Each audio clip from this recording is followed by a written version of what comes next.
Shikarpur report Sindh employees alliance की सूबाई काल पर शिकारपुर जिला की तमाम सरकारी दफातर में मुकम्मल तालाबंदी की गई और एहतजाजी मुजाहरे किए गए। इस मौके पर DC office revenue, health, municipal education, public health, local government, schools और कॉलेजेस समेत 30 से जायद सरकारी इदारों में काम मुअत्तल रहा और मुलाजमीन ने दफातर के अंदर धरने दिए।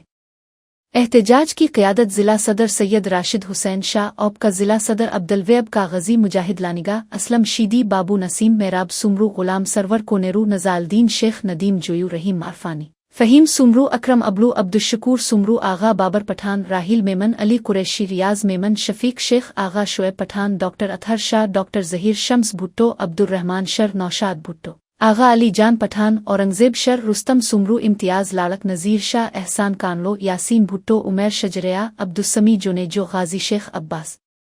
तानूरी, निसार सुमरू, आबिद सुमरू, अब्दुर्रहमान जतोई और दीगर रहनुमाओं ने की। मुकर्रीन ने खिताब करते हुए कहा कि सिंध हुकूमत को group insurance, DRA allowance, pension reforms की वापसी और दीगर मुतालिबात पर मबनी चार्टर ऑफ डिमांड पेश किया गया था, मगर हुकूमत ने उन पर कोई तवज्जो नहीं दी, जिसके बाद सूबे भर के मुलाजमीन एहतजाज पर मजबूर हुए। रहनुमाओं ने वाज़े किया कि pension, photo Kota, DRA allowance और तनख्वाहों में इजाफा मुलाजमीन का बुनियादी हक है।